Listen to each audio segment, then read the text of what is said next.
Ancienne héritière, prêtresse, sacrificatrice et adoratrice de crâne humain en pays Bamileke, à l'ouest du Cameroun, Marie de Magdala Mouré fut une ancienne prostituée à Zurich, en Suisse. Elle était possédée par un esprit de divination et de python.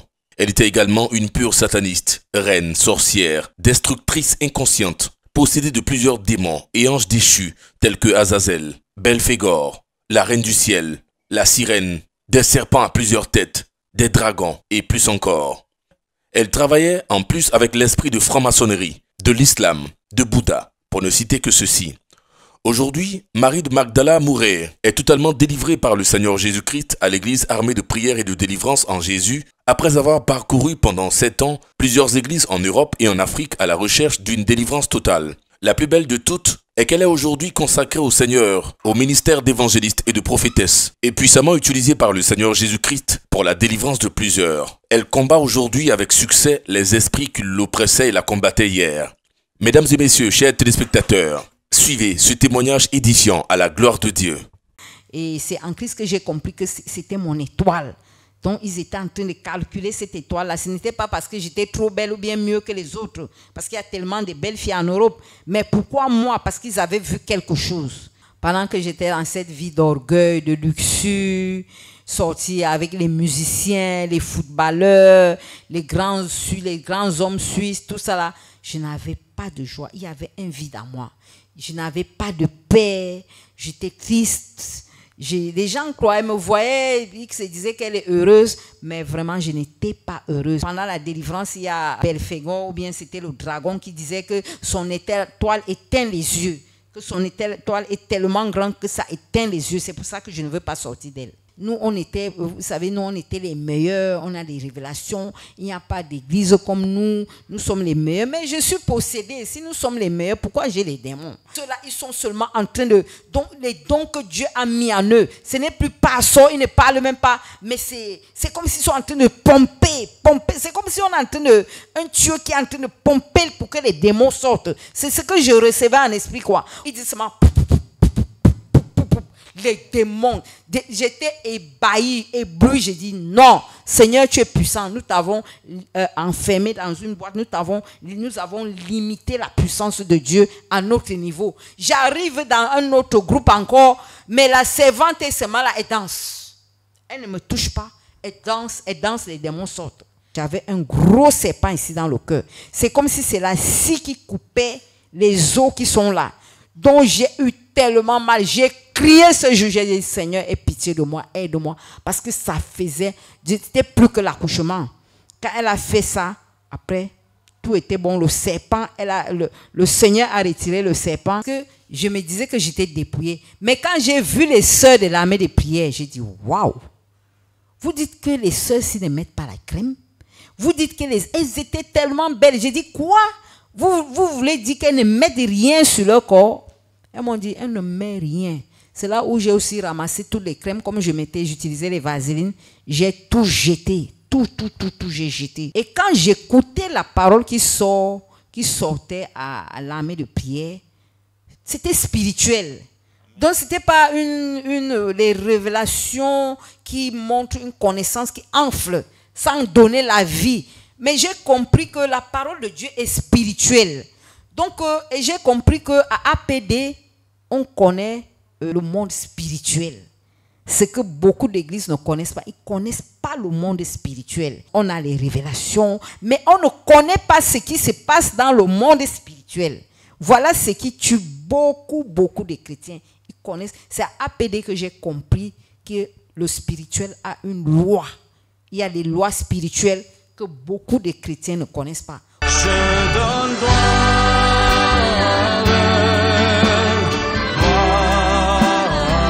levons-nous et donnons-lui gloire ce soir. À l'agneau, je donne gloire,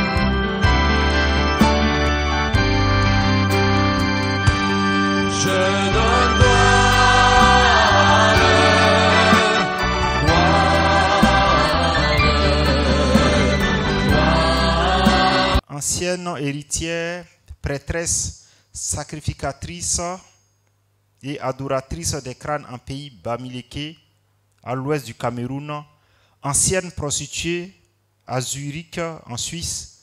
Elle avait l'esprit de divination et de python.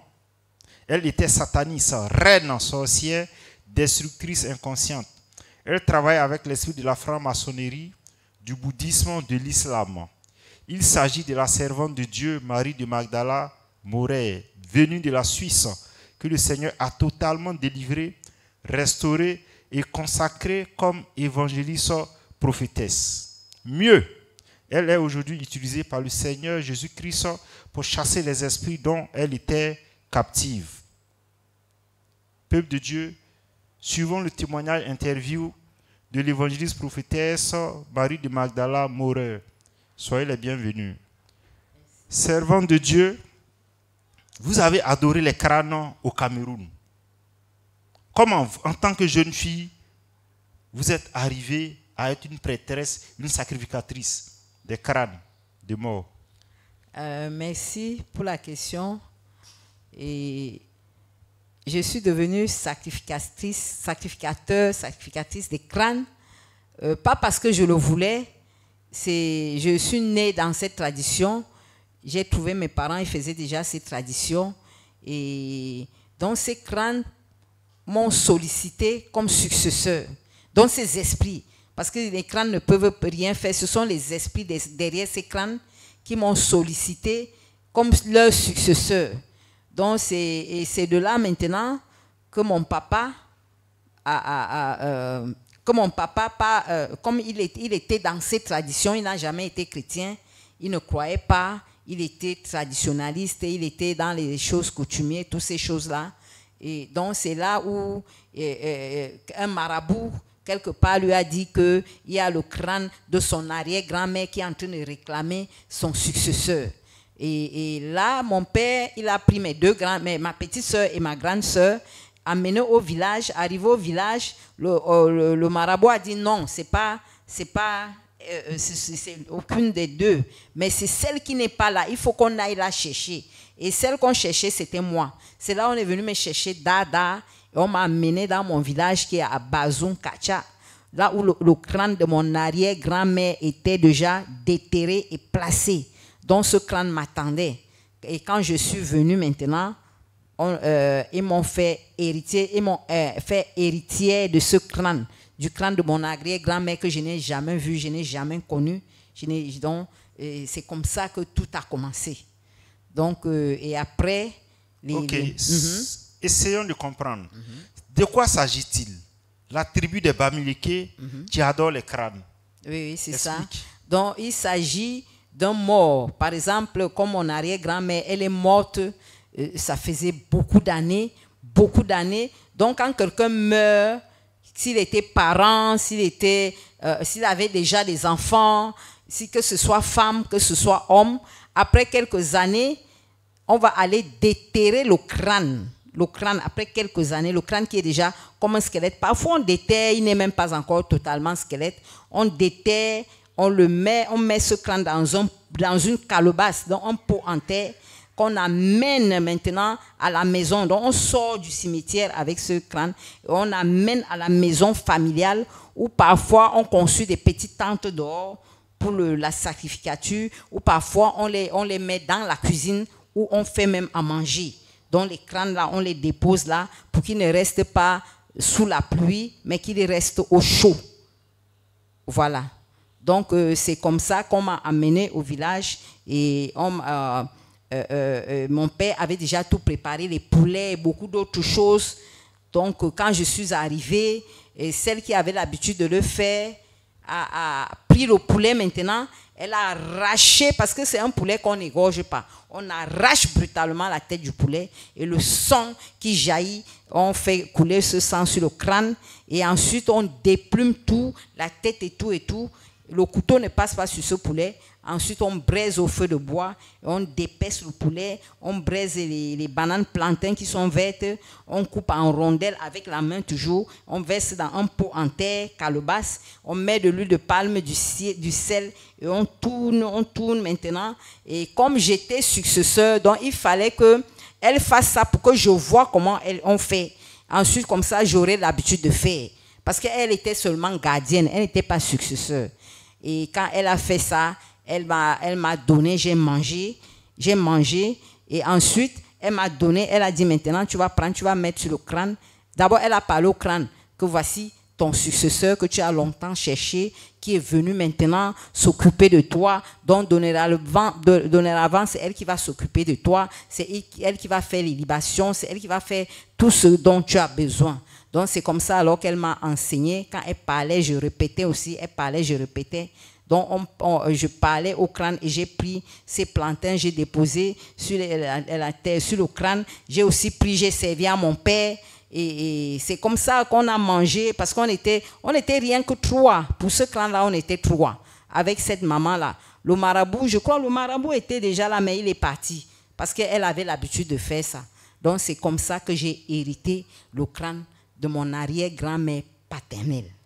Et du côté maternel. Parce que ce qui est curieux, c'est que des deux côtés, qu'il soit paternel ou maternel, on adorait les crânes. C'est ça. Et il y a eu une initiation pour chaque exactement. côté. Oui. Du côté maternel, c'était encore plus fort. Parce qu'elle était féticheuse. Et les féticheuses, là, on les appelle au Cameroun les Kamsi, les Magnissi, dont les femmes qui ont des visions, elles sont aussi des marabouts. Elles sont comme des marabouts. Et ce qui fait que donc, le crâne de mon arrière-grand-mère maternelle qui était féticheuse, on m'a aussi choisi. Donc, ils ont dit que le crâne là, c'est moi que le crâne veut. C'est moi que l'esprit veut pour hériter ce crâne.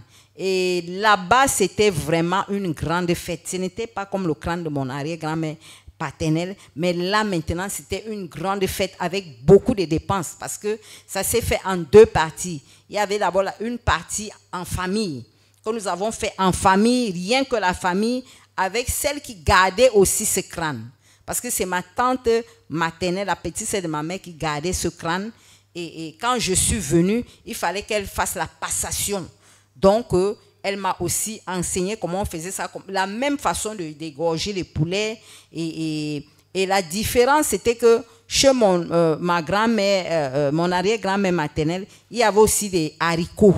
Des haricots qu'on a fait bouillir, on a tourné dans l'huile de palme avec certains poissons que je ne connaissais pas trop. Et on nous a fait manger. Moi aussi, j'ai parlé sur les crânes. Elle m'a expliqué comment je devais faire. J'ai partagé à la famille. Donc, c'est comme ça. Il y avait certains que moi, je ne devais pas manger, que la famille devait manger. Il y avait certains que moi, je devais manger et que la famille ne devait pas manger. Donc, c'est ainsi que on a fait cette tradition en journée, en famille. On a donné à manger à ce crâne, on a parlé et on a pris des lames neuves. Donc, elle nous a blindés, elle a blindé tout le monde dans la famille. Et avec une certaine... elle a arraché une plante parce qu'elle connaissait déjà les plantes qu'elle avait l'habitude d'utiliser. Elle a pris ces plantes qu'elle a maintenant malaxées sur le crâne parce que sur le crâne, il y a le sang et il y a l'huile. Donc, elle tourne là. Après, elle vient nous mettre ça sur tout le corps, partout sur le corps, les pieds. Donc, tout le corps était seulement en train de saigner. Et on fait toute la famille. On a fait ça sur toute la famille, même jusqu'aux petits-enfants. Tout le monde. Le soir, maintenant, c'était la grande soirée. Donc, elles ont invité toutes les sorcières du village, donc toutes les Kamsi, les Magnissi du village, qui sont venus de partout parce que j'héritais le crâne d'un de leurs qui faisait la même chose qu'elle. Donc, elles sont venues et c'était la fête de 21h jusqu'au matin. C'est là on m'a fait asseoir sur une chaise en bambou. On m'a habillé comme une reine avec le collier de mon arrière-grand-mère qui était les pierres. Donc on m'a fait porter le collier, ces bracelets, les jujubes. Je ne sais pas si vous connaissez ce qu'on appelle les jujubes. C'est une plante séchée avec des petites graines à l'intérieur très sucrées. Donc les Bamilékés mangent ça beaucoup. Même quand l'enfant ne dort pas bien, on va mâcher, verser. Parfois, je verse dans la maison pour dire que c'est la protection. Donc, toutes ces choses-là, on a fait la fête, danser. Elles ont les sifflements, comme c'est écrit dans la parole de Dieu. Ceux-là qui font des sifflements, elles sifflaient, elles appelaient, venez de tous côtés, voici une autre héritière, voici une compagne, une nouvelle initiée, venez pour qu'on fête ensemble. Donc on a dansé tellement jusqu'au matin. C'est comme ça que j'ai bu des choses que je ne connaissais pas. On me faisait boire des choses. Et pour moi, c'était un honneur qu'on me fait asseoir sur un grand trône comme ça, là. Une chaise, donc comme une chaise royale. Donc je suis maintenant l'arrière-grand-mère de tous les enfants de la famille. Et donc il y a la gloire, la vaine gloire, les honneurs et tous les intérêts qui sont derrière, les avantages qui sont derrière toutes ces choses-là. Ok, donc, à ce niveau, c'est-à-dire à partir de cette cérémonie, vous avez été initié. J'ai été Et vous initiée. êtes devenue une sacrificatrice, une prêtresse, Voilà. une adoratrice des Des crânes. crânes, exactement. Et vous êtes devenue une autorité spirituelle dans la famille. C'est ça. Et quels étaient les avantages d'être une prêtresse, une Donc, sacrificatrice? les avantages d'être prêtresse, c'est quoi? C'est que quand il y a une dot, par exemple, c'est par moi qu'on passe.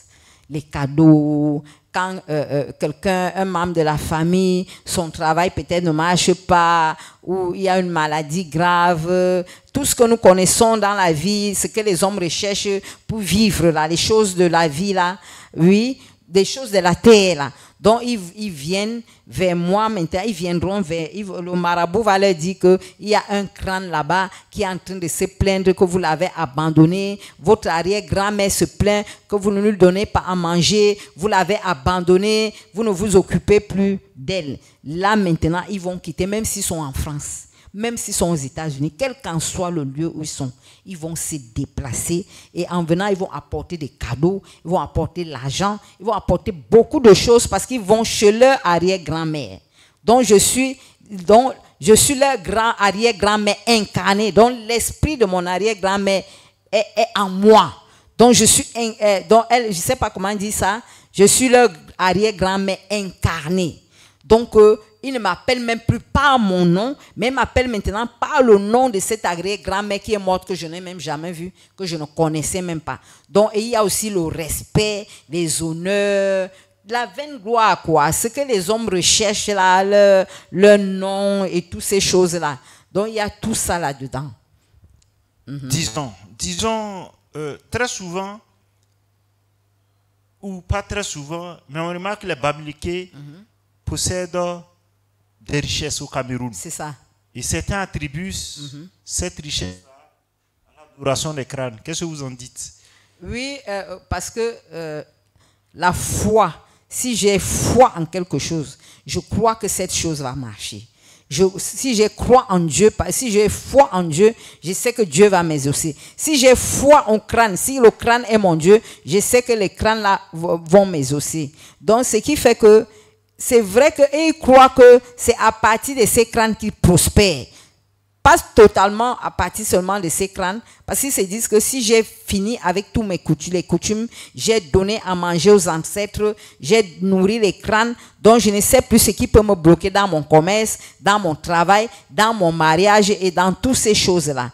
C'est vrai que les Bamileke prospèrent, mais je ne peux pas vraiment dire avec assurance que c'est à partir de ces crânes. Non, parce qu'il y a beaucoup de choses dans la vie. Ils peuvent adorer les crânes et faire aussi d'autres choses. Il y a aussi le travail de leurs mains. Il y a aussi que c'est des gens qui sont des grands commerçants. Ils s'y connaissent dans le commerce. Mais pour eux, ils se disent que c'est en adorant ces crânes-là que leur commerce marche, que leur travail est bien, leurs enfants sont bien. Mais je ne peux pas dire avec assurance que ça vient de là. Oui, mais Okay. parce qu'ils croient en ça. Maintenant, vous, de façon concrète, dans votre famille, est-ce que vous avez vu les promesses de l'adoration des crânes? La Jamais. richesse, le bonheur, le mariage, les voyages, tout ce qu'un homme peut chercher pour avoir une meilleure vie. absolument rien. Dans ma famille, c'est la pauvreté. C'est des femmes qui ne se marient pas.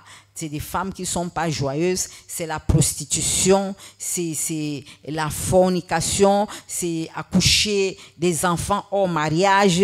C'est vraiment la vie des débauches, la vie de pauvreté selon le monde. Parce que la pauvreté, il y a la pauvreté selon le monde et la pauvreté selon Dieu. Donc, il n'y a personne ne prospère dans cette famille. C'est vraiment difficile. Il n'y a personne n'est heureux. Beaucoup ne sont pas mariés. Il n'y a pas de dot. Ce n'est que le désordre. Donc, il n'y a pas... C'est une famille qui est carrément dans les ténèbres, si je peux dire ça ainsi, parce que rien ne marche. Malgré toutes ces adorations, rien n'a jamais marché. Rien. Peuple de Dieu, ce développement confirme la parole de Dieu dans Deutéronome 28 à partir du verset 15. Voilà ce que l'Éternel dit. Il dit, alors voici les malheurs qui viendront sur vous et qui vous frapperont.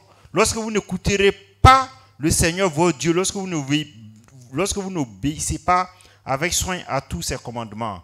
Et dans Exode 20, Dieu a interdit carrément l'idolâtrie, l'adoration de tout ce qu'on peut représenter comme idole et autres. Et ce n'est pas fini. Le Seigneur dit clairement, on sera maudit non seulement dans les villes et dans les campagnes, le fruit de nos entrailles sera maudit. Et il vous maudira dans toutes les circonstances de votre vie. Deutéronome 28, verset 19.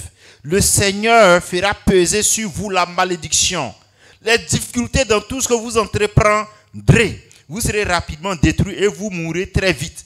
Donc nous voyons que c'est un facteur commun à tous les Africains en fait, à tous ceux qui sont dans des traditions africaines. Malgré le zèle, l'engouement, adorer nos ancêtres, adorer ces esprits, nous constatons que ce sont les malheurs, les malédictions, la pauvreté, le célibat, les divorces, le chômage, même quand Dieu nous fait quand souvent on a la grâce comme ça de pouvoir faire des études, mais après il n'y a pas de travail.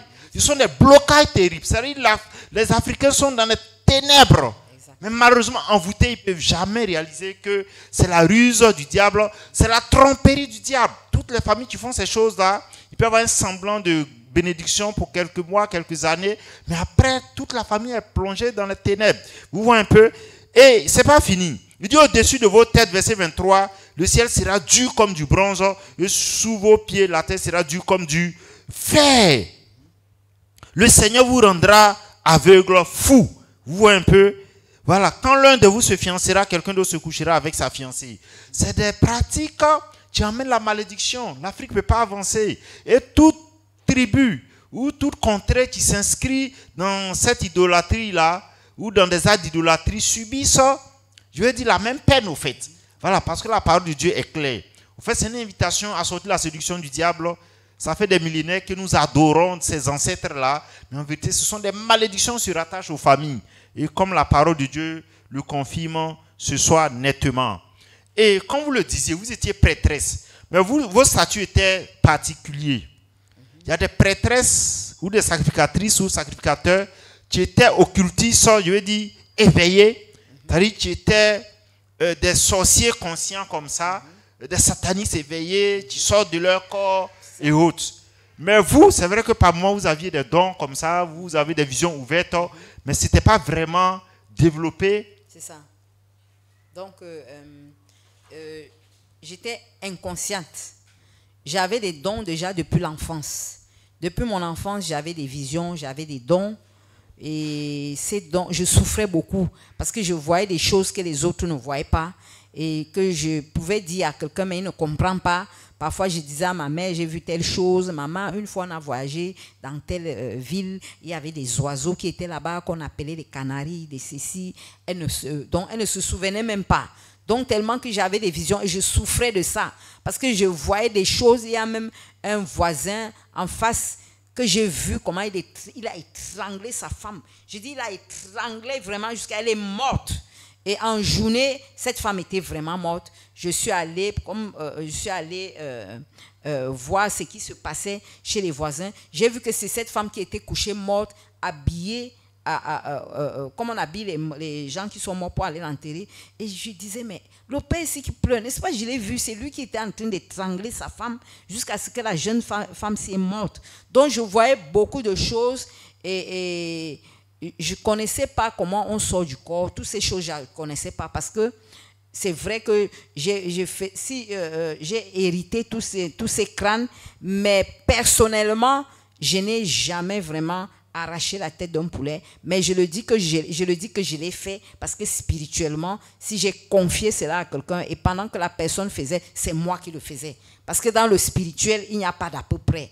Donc c'est moi qui le faisais et je ne savais même pas que j'étais sorcière, je ne savais même pas que je pouvais être sataniste, occultiste. Non, je ne connaissais rien de tout cela, mais c'est ce que j'étais.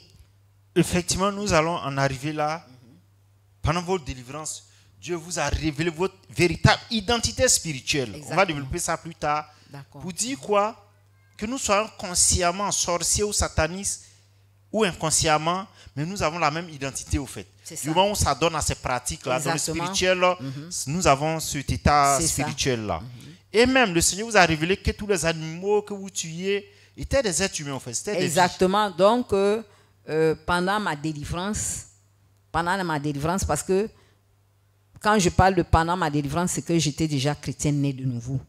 Et je cherchais la délivrance parce que j'étais abusée par des esprits de mari de nuit, des esprits de mort. Je me voyais dans des réunions, je me voyais en train de faire à manger, je me voyais en train de manger et boire dans les songes, je me voyais en train de donner à manger à mon grand frère qui était décédé. Chaque fois qu'il venait avec son plat vide, je me voyais en train de lui donner à manger. Donc je me voyais dans des cuisines en train de faire la cuisine pour beaucoup de gens. Je voyais beaucoup de choses, des réunions, des confréries. Je me voyais dans les songes.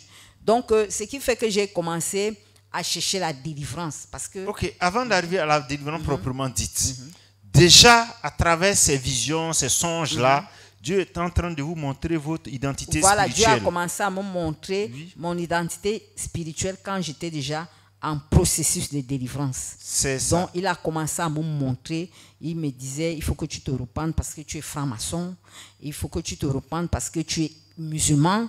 Il faut que tu te repentes du bouddhisme. Et pendant qu'il me révélait ces choses, il me montrait chez les bouddhistes en train même d'adorer non pas Bouddha, mais ils font semblant d'adorer Jésus. Mais ce n'est pas Jésus qu'ils adorent, c'est une secte. Oui, ils parlent de Jésus, mais ce n'est pas Jésus. Je me retrouve aussi dans un loge maçonnique. Et je dis, mais Seigneur, parce que quand il disait que répands-toi, il me montrait comment j'étais là-bas. Chez les bouddhistes et chez les francs-maçons, il me montrait tout, chez les musulmans. Je dis, mais Seigneur, je suis ta servante. Comment je peux être franc-maçon? Je ne connais même pas leurs portes. Je ne sais même pas ce qu'ils font là-bas. Il me dit, repens-toi, tu es franc-maçon. Ok, peuple de Dieu, cela montre clairement la ruse du diable au fait.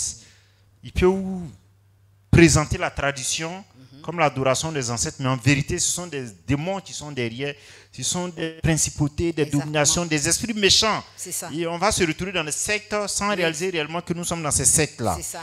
Et on va aborder un autre aspect. Et de prêtresse sacrificatrice, vous êtes retrouvé en Suisse. Exactement. Et vous allez constater quelque chose d'étrange. La vie de rêve, de réussite, de prospérité promise par ces esprits derrière ces crânes-là n'ont pas suivi. Non. Et vous êtes retrouvé en Europe, en Suisse particulièrement, à Zurich, en train de pratiquer la prostitution, C'est ça. de mener une vie d'impudicité de haut niveau, à vivre dans les bars, une vie de luxure, de luxe. Est-ce que vous pouvez nous partager cette expérience? Donc, après tous ces crânes, adorations de crânes, je devais voyager, j'ai voyagé. Donc, j'ai laissé ma tante qui s'occupait de ces crânes-là. Elle m'avait d'abord tapé la main au dos pour me dire que je te remets les crânes. Et maintenant, comme je partais, j'ai aussi tapé la main. J'ai dit, bon, c'est moi qui suis successeur, mais je te donne la garde. Si, comme je ne suis pas là, tu peux t'occuper de tous ces crânes. Donc, j'ai voyagé. Quand je voyage, maintenant, tout se passe comme sur les roulettes. Tout se passe très bien. Je me dis, je suis en train d'aller en Europe. Je vais arriver là-bas, je peux faire. Parce que on a l'habitude de nous mentir. Que quand tu vas arriver, tu peux travailler dans la vigne. Et pour moi, ma spécialité, c'est la cuisine. Parce que j'ai commencé à faire la cuisine, j'avais peut-être 6 ans.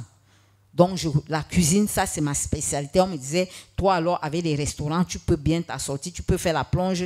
Et je me disais que j'allais dans un pays où je vais trouver du travail. Et quand je vais trouver du travail, ma famille qui a toujours vécu dans la souffrance, qui n'a jamais connu vraiment le bonheur, comme on dit dans le monde, parce que c'est pas ça le bonheur. Malgré l'adoration des crânes, je vais quand même sortir ma famille de cette souffrance.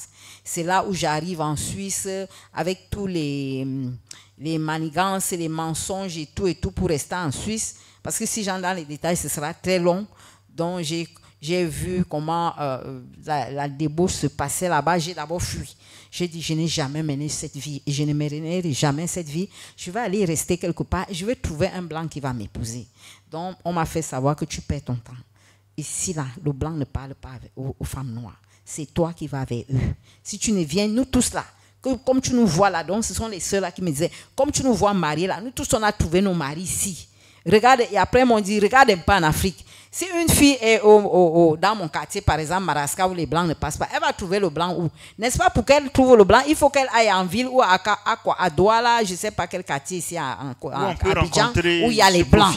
Donc il faut aller là-bas pour trouver les matelots, pour trouver les blancs, si tu veux vraiment les blancs. Mais si tu restes dans le quartier, tu vas trouver le blanc où? Elles m'ont dit, c'est ici qu'on trouve le mari. Fuis, tu vas fuir.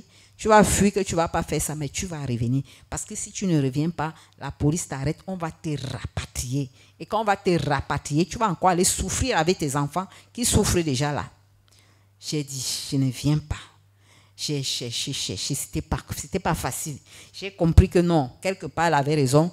Quand j'ai vu mais les autres revenir avec beaucoup d'argent en 3 jours, donc le week-end qui suivait, c'est moi qui étais la première. En 3 jours, elles venaient avec beaucoup d'argent. Avec beaucoup d'argent. Elles ont eu vraiment quelques millions en main.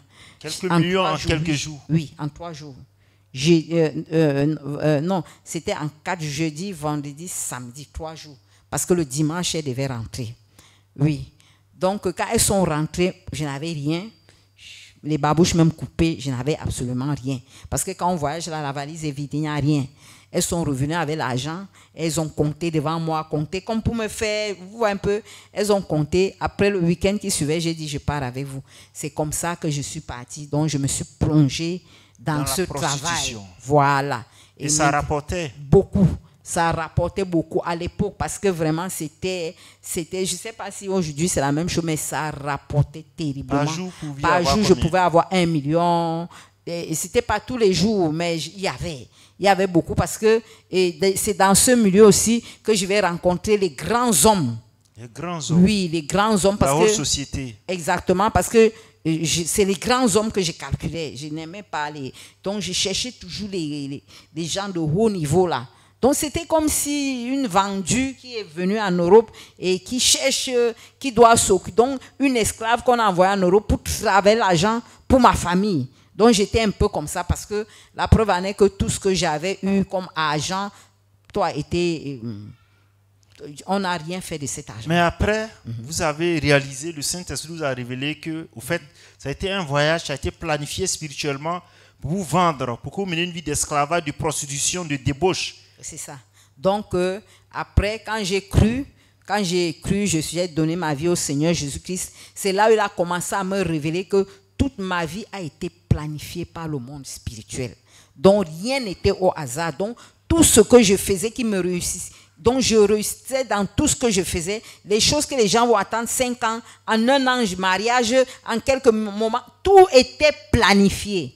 Donc tout était planifié. Donc je devais être la vendue déjà dans les crânes là, parce que quand mes 2 sœurs sont venues, le marabout a dit non, c'est pas elle, elle n'est pas là. Allez chercher l'autre là, c'est elle qu'on veut. Donc c'est ce qui s'est passé. Donc tout se passait comme sur les roulettes. Tout était planifié et bien tracé, rien ne ratait. Donc c'est comme ça que j'ai commencé à vivre cette vie en Europe, dans la luxure, à un niveau terrible. J'étais trempée dans la luxure. Trempée. Donc toutes les semaines, je devais aller faire le shopping dans les magasins de luxe parce que l'argent ne sortait pas de mes poches. Donc j'avais des gens qui s'occupaient de moi, qui me donnaient tout ce que je voulais, qui me donnaient beaucoup d'argent. Et c'est en Christ que j'ai compris que c'était mon étoile. Donc, ils étaient en train de calculer cette étoile-là. Ce n'était pas parce que j'étais trop belle ou bien mieux que les autres, parce qu'il y a tellement de belles filles en Europe. Mais pourquoi moi? Parce qu'ils avaient vu quelque chose. Donc, c'est ce que le Seigneur, en Christ, que le Seigneur a commencé à me révéler.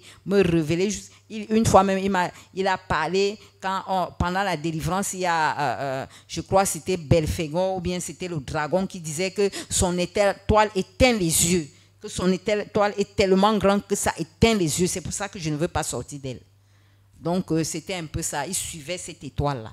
Donc, vous viviez une vie de débauche. C'est ça. D'impureté. Et une mondanité à un certain niveau. Oui. Et vous étiez enchaîné par la convoitise mondaine. C'est ça. J'étais vraiment enchaîné dans la convoitise mondaine. Je suis allé même jusqu'au sadomasochisme. Je ne sais pas si vous connaissez ça. Donc, et vous savez que ce n'est pas n'importe qui fait ça. C'est le haut niveau. Donc, je suis allé jusqu'à là. Je pratiquais ça. Oui. C'est-à-dire, vous êtes même allé avec des footballeurs, oui. Des gens vraiment haut placés en Suisse. Oui, le sadomasochiste, c'est... Donc, j'étais toujours maîtresse, quoi. Comme j'étais prêtresse, là, j'étais maîtresse dominante.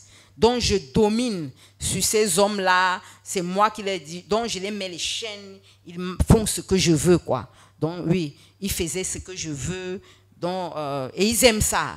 Et ce n'est pas n'importe qui fait ça. C'est à un niveau très élevé. Et tout cet argent que ces hommes te donnaient servait à quoi? Donc, quand je n'étais pas mariée, tout cet argent qu'on me donnait, j'ai envoyé à ma famille. Donc, je voulais que ma famille sorte de la pauvreté, qu'ils sortent des marécages où ma mère avait acheté une maison où l'eau envahissait la maison. C'était la galère. On ne pouvait pas dormir quand la pluie commence. Il faut que les enfants se lèvent. On enlève les matelas. C'est l'eau qui entre. Ça ne sort même pas les fenêtres. Et quand je suis arrivée en Europe, j'ai dit, bon, quand je vais envoyer l'argent, ils vont d'abord refaire cette maison et ils vont encore construire un immeuble. Un immeuble à côté, mais malheureusement, ils n'ont rien fait. Donc cet argent n'a pas servi en quelque sorte. À rien. Donc, dans cette vie de luxure, c'est une vie d'orgueil, c'est une vie dont il faut que quand je passe, ou bien ces gens qui vivent dans cette vie-là, comme moi par exemple, il fallait que quand je passe, on me voit, il faut qu'on sache que je suis en train de passer, il faut qu'on chante mon nom. Si j'entre dans une boîte de nuit, il faut qu'on chante. Donc c'est la vaine gloire, voler la gloire de Dieu, se faire passer pour un Dieu. Les gens t'adorent, les gens t'admirent, les gens veulent être comme toi parce que beaucoup de gens quand même voulaient être comme moi, s'habiller comme moi, parce que à un niveau, on ne croyait même pas que j'étais camerounaise, on croyait que j'étais ou brésilienne ou dominicaine, quelque chose comme ça là, parce que oui, mon style, c'était pas vraiment africain et beaucoup de gens voulaient être comme moi. Donc il y a l'orgueil, c'est la vie de l'orgueil, c'est la vie du mépris, l'insolence, l'arrogance. Vous investissiez beaucoup dans les parures. Oui, dans les parures, les parfums, les bijoux. Je ne mettais que les bijoux en or, l'or, je ne mettais pas les plaquettes, les diamants, les montres de marque. Donc la luxure des montres, si une montre sort, et pas n'importe quelle montre, il faut que j'ai cette montre-là, la convoitise des voitures, la convoitise des habits, des chaussures. Si Louis Vuitton, par exemple, je n'ai même pas envie de prononcer le nom. Donc, tous ces gens-là, s'il y a parce que déjà, ils m'envoyaient les catalogues à la maison. Déjà, les catalogues venaient à la maison parce que j'étais une bonne cliente. Quand je venais, même, ils me recevaient avec le champagne. Je pouvais m'asseoir et boire. On vient me présenter les articles. On me présente les articles. On me présente les articles. Mais tout ça, c'était la vie de la mort. C'est la vie de la mort. Peuple de Dieu, ce qu'elle dit est vraiment important parce que plein de chrétiens sont dans cette vie, mais n'ont même pas la révélation que cela fait partie du monde, au fait. Comme 1 Jean 2, verset 15 à 17 nous le dit clairement. De ne point aimer le monde, ni ce qui fait partie de ce monde. Mais qu'est-ce qui fait partie de ce monde? Et le verset 16 nous en parle. Les mauvais désirs qui animent l'homme livré à lui-même, la soif de posséder ce qui attire les regards, et l'orgueil qui inspire les biens matériels. Tout cela ne vient pas du Père, mais du monde. Et si quelqu'un aime le monde, l'amour du Père n'est point en lui. Donc, on ne peut pas être chrétien et vivre comme les païens. Non. On peut être chrétien et vivre comme les stars, qui sont les mannequins du diable, pour séduire davantage d'âmes dans la luxure, dans la dévote, dans l'orgueil, dans l'ego, dans le mépris pour chercher à alimenter ce sentiment de supériorité, de domination en fait. Exactement. Donc sachez, c'est pourquoi quand on dit que les habits de marque font partie du monde, mais les gens ne peuvent pas comprendre. Ça fait partie du monde. L'objectif derrière, c'est de paraître. C'est de se faire voir. Alors que nous savons clairement que la base du christianisme, c'est la modestie, c'est l'humilité, c'est la simplicité. Quand on vit, ce n'est même pas nous qu'on doit voir. Oui, c'est Christ. C'est pourquoi Philippiens 2 dit clairement, ne faites rien pour passer devant les autres ou pour que les autres vous admirent, cela ne vaut rien. Au contraire, pensez même que les autres sont supérieurs à vous. Et voilà les sentiments qui animaient Christ, Philippiens 2, verset 5. Et c'est pourquoi il a été souverainement élevé. Il a été souverainement élevé et en son nom, tout genou fléchit. Donc nous, chrétiens, nous devons être les imitateurs du Christ. Et nous reproduire le monde et son système de vanité, de vantardise, de fanfaronnade. Et après cette vie, ou même pendant que vous étiez à fond dans cette vie de vanité, de fanfaronnade, d'orgueil, est-ce que vous étiez en joie? Non, pendant que j'étais dans cette vie d'orgueil, de luxure, sorti avec les musiciens, les footballeurs, les grands hommes suisses, tout ça là, je n'avais pas de joie. Il y avait un vide en moi. Je n'avais pas de paix. J'étais triste. Les gens me voyaient, ils se disaient qu'elle est heureuse, mais vraiment, je n'étais pas heureuse parce qu'il y a des moments même où on se retrouvait en boîte, ayant l'argent et tout, on charge notre table parce que quand on entrait en boîte, le propriétaire même était content. Donc la table est chargée des boissons chères, on va boire. À l'heure maintenant de rentrer à la maison, on commence à pleurer, et on pleure, le manque d'amour, il y a un vide quelque part. Malgré tout ça là, il n'y avait pas de paix, pas de joie. Donc c'est une vie, je ne sais pas comment vraiment qualifier cette vie. C'est une vie de souffrance, c'est une vie de tristesse, c'est une vie de ténèbres. Il n'y a pas de lumière dans cette vie-là. C'est-à-dire les plaisirs charnels, les plaisirs mondains ne peuvent jamais remplacer le Seigneur Jésus-Christ. Jamais. La chair, les plaisirs mondains, les voyages dans les avions, tout ça là. On se dit qu'on est arrivé, on voyage partout, on monte, on descend. Mais à la fin, quand on se retrouve vraiment seul comme ça, c'est la tristesse. Vous m'aviez dit même qu'une fois, vous avez loué en tout cas un hôtel très luxueux, une chambre d'hôtel. Oui, ça vous vous êtes retrouvé seul là-bas, même en train de pleurer. Il m'arrivait souvent de quitter chez moi étant mariée. Je ne sais pas ce qui me fait, qui m'arrivait, je voyage, je vais peut-être à Lausanne, à Genève. Je prends une chambre d'hôtel, je suis là. Je suis là aussi là. Jusqu'au matin. Le matin, je prends le train, je rentre à la maison. Pour rien comme ça là. Seule, toute seule, je suis là. Peuple de Dieu, c'est seule la bénédiction de l'Éternel qui enrichit. Sinon, la bénédiction de ce monde, ça nous procure des plaisirs instantanés, momentanés, mais en vérité, ça ne peut pas nous donner le bonheur qu'il y a en Jésus-Christ. Et comme vous l'avez dit, vos amants ou partenaires de péché vous donnez beaucoup d'argent pour alimenter cette vie de débauche-là. Et aussi facilement. C'est en cela que vous avez compris que c'était un voyage influencé ou manipulé. Exactement. Et une vie manipulée aussi par les démons. C'est ça. Donc, tout était planifié dans le monde spirituel. Donc, pour eux, c'est moi qui devais être cet esclave, qui devait... Donc, tout était planifié. Et beaucoup d'argent. J'entrais dans les milieux où je ne m'imaginais pas entrer un jour. Parfois, j'entre dans un milieu comme ça, celui avec qui je suis va me dire, voici le président de tel pays, voici le président de tel pays, les présidents africains, là, ils sont là, on mange ensemble. Je dis, mais Seigneur, donc je peux aussi entrer dans des endroits si chics, si chers, des jacuzzis, donc la luxure au haut niveau. Et donc... je ne comprenais pas que c'était le diable qui était derrière tout ça. Je croyais que c'était la bénédiction de Jésus. Et je me disais que, mais pourquoi ces hommes si même comme ça? Qui suis-je même pour que ces grands hommes m'arrêtent même pour marcher avec moi? Ils n'ont pas honte de marcher avec une Africaine. Ils arrêtent carrément ma main. Donc, ils serrent ma main là. Je me demandais, mais pourquoi tout ça là? Ils n'ont même pas honte de moi. Normalement, ils devaient avoir honte de moi parce que je suis africaine. Mais je ne comprenais pas. Donc, c'est en Christ que Christ a commencé à me révéler des choses que je ne connaissais pas, des choses que je ne comprenais pas. Mais en vérité, c'était des occultistes, des satanistes. C'était ça. C'est pour cela que le Seigneur m'a dit, repens-toi de l'occultisme. J'ai dit, Seigneur. Mais quand j'étais avec eux, je n'étais pas encore en Christ. Donc ça veut dire que comme je n'ai pas fait la délivrance, j'étais en Christ mais sans délivrance. C'est là où le Seigneur m'a dit, repens-toi de l'occultisme, repens-toi de l'islam, repens-toi du bouddhisme. Je dis, mais repens-toi du catholicisme, même Marie de La reine du ciel. oui, la reine du ciel, voilà. Repens-toi, tu es sorcière, tu n'es même pas seulement sorcière, mais tu es sataniste. J'étais perdu. J'ai dit, Seigneur, je suis ta servante. Comment c'est possible?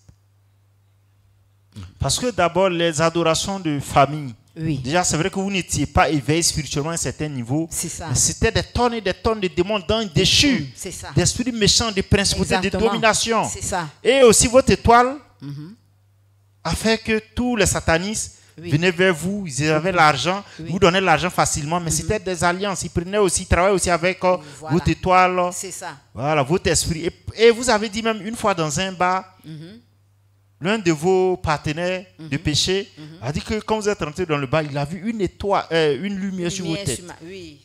Là, oui, je suis entrée dans le bar. Ce jour-là, c'est un bar que je fréquentais régulièrement. Je suis entrée. Et quand je suis entrée, il était assis au fond. Je ne sais pas comment on a fait pour être ensemble. Je ne peux pas expliquer parce que je ne me souviens de rien. Et on était là jusqu'au mariage. Parce que c'est lui qui est mon mari aujourd'hui. Il m'a dit, quand tu es entré dans ce bar, j'ai vu une lumière sur ta tête. Et j'ai dit, c'est cette femme que je vais épouser. Donc c'est comme ça qu'on a commencé. Comme on était jeunes, on sortait ensemble, on allait dans les boîtes de nuit, on vivait la vie de la jeunesse, l'alcool et tout, jusqu'à ce qu'il m'a épousée. Parce que le gouvernement suisse voulait me rapatrier. Il a dit non, je ne peux pas partir. Donc il a tout fait et il m'a épousée. Okay. Donc c'était aussi un mariage. Je ne veux pas entrer dans les détails parce que je n'ai jamais vu un mariage comme ça. C'est-à-dire que même le spirituel était à l'œuvre. Le spirituel avait travaillé, dans ce mariage. Oui. Ok. Et après votre délivrance, vous avez constaté clairement que très souvent, on nous dit que c'est en Afrique qu'il y a la sorcellerie.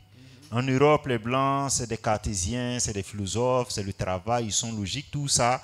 Voilà, ils ne connaissent pas ces choses-là. Qu'est-ce que vous pouvez en dire aujourd'hui? Ça, c'est l'ignorance parce que en Europe, c'est le satanisme. Le satanisme dépasse la sorcellerie. Parce que le diable même n'aime pas trop les sorciers. Parce que c'est un niveau, oui, c'est un petit niveau où il appelle même ça saleté. Mais le satanisme, c'est le haut niveau où il croise Satan. Donc, il rencontre Satan. Donc, il ne faut pas que les gens se trompent. Satan est partout. On ne peut pas dire qu'en Europe, Satan est partout. Ça ne veut pas dire, je ne veux pas dire qu'il est omniprésent, mais il est partout par ses démons. Ses démons sont partout et ils travaillent dans le monde entier. Il n'y a pas un pays sur cette terre où Satan ne travaille pas. Donc, on ne peut pas dire que... Et surtout, ce que vous avez dit, c'est que là-bas, c'est un peu comme... C'est normal, la franc-maçonnerie, l'occultisme, le satanisme. Ce n'est pas caché. C'est pas caché. Ce n'est pas quelque chose de tabou. Donc, c'est comme une religion, comme si j'allais à l'église, comme si j'allais adorer mes crânes. C'est leur tradition aussi, comme nous. Et ils ont aussi d'autres traditions, comme par exemple aller mettre les fleurs, aller poser les fleurs sur les tombeaux des morts. C'est des gens qui sont morts depuis, mais chaque fois, ils viennent avec des bouquets de fleurs pour déposer. C'est aussi l'adoration des morts, c'est l'esprit de mort aussi. Donc, c'est partout qu'on aille en Asie, qu'on aille en Australie, dans les extrémités de la terre, il y a Satan est en train d'œuvrer là-bas. Donc, il y a le satanisme, il y a la sorcellerie. C'est partout dans le monde. Parce que même certains sont satanistes, mais ils viennent encore chercher la magie noire pour ajouter. Ils ajoutent le bouddhisme, ils ajoutent beaucoup de donc, indiennes aussi. Vous voyez? Donc, la magie indienne. Voilà, aussi. Alors qu'ils sont déjà francs-maçons. Voilà. Donc, on ne peut pas seulement dire que c'est l'Afrique. Non, c'est faux. Peuple de Dieu, Dieu nous permet, dans le cadre de la délivrance, d'expérimenter ces choses. Plein de personnes qui viennent de l'Europe, de l'Amérique, mais en vérité, ce sont des satanistes. C'est juste une parenthèse que nous fermons. Et vous avez commencé après à chercher le Seigneur Jésus-Christ. Après cette vie d'idolâtrie, de sorcellerie inconsciente, de satanisme inconscient, d'occultisme inconscient, et aussi avec cette vie de luxure, après cette vie de luxure, de débauche, de prostitution, Et vous étiez en contact avec la haute société. En vérité, tu étais des sorciers, des francs-maçons et autres. Qu'est-ce qui s'est passé pour qu'après vous cherchiez le Seigneur Jésus-Christ? Donc, avant même ces crânes, le Seigneur se révélait déjà à moi. Dans mes songes, je le voyais beaucoup. Donc, il m'a aussi gardé contre beaucoup d'accidents. J'ai eu tellement des accidents dans ma vie que je ne peux même pas les compter, mais je sortais toujours idem, sans rien. Donc, je sortais et parfois la voiture est tout détruite, on ne peut plus utiliser la voiture, mais je n'avais rien.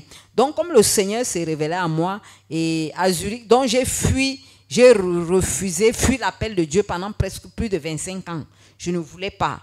C'est en Europe maintenant que les sœurs en Christ venaient me prêcher la parole de Dieu. Elles venaient me prêcher, mais j'allais déjà quand même, je suis allée dans les églises, assemblées de Dieu, les premières églises avant là, je suis allée, quand j'ai entendu comment une sœur parlait en langue, ça m'a fait peur. J'ai dit, ça c'est quelle langue qu'on est en train de parler dans l'église? Si c'est une secte, je ne viendrai plus jamais. Donc, le parler en langue est biblique. Oui, mais comme je ne savais pas, je partais aussi parce qu'elle m'a dit, viens dans mon église. Je suis aussi partie. Donc, comme on était des amis, elle ne m'a pas parlé, elle ne m'a pas prêché peut-être la repentance et tout ça. Elle a dit, viens dans mon église. Je suis aussi partie. Arrivée, j'ai vu, ils étaient bien habillés, bien sapés les vestes et tout. Et j'ai dit, après elle a commencé à parler en langue, j'ai eu peur. J'ai dit, waouh, ça c'est... Pourquoi? C'est quelle langue que la sœur a parlé? Chez les catholiques, je n'ai pas écouté ça. Parce que j'allais par moment. Par hasard, je pouvais entrer. Et ça m'a fait fuir. J'ai dit, donc, je ne pars plus dans ces églises-là, ce sont les sectes. Donc, il faut que j'ai fui. Mais en Europe, c'est venu me suivre. Le Seigneur m'a suivi jusqu'en Europe. Il s'est révélé à moi. Les sœurs là venaient me prêcher la parole. Leur habillement était aussi une occasion de chute pour moi. Parce que quand je les regardais, les mêmes crèmes que je mettais pour me décaper ma peau, ce sont les mêmes crèmes qu'elles mettaient. Les faux cheveux indiens naturels que j'avais sur la tête, les habillements, les bijoux, tout ce que j'avais sur moi, elles avaient sur leur corps. Et je disais alors que toi, tu viens me prêcher, parler de Jésus. Moi aussi, je connais Jésus. Donc, puisque comme je les voyais habillés comme ça, je disais, et c'était les prophétesses, je disais aussi, je connais Jésus.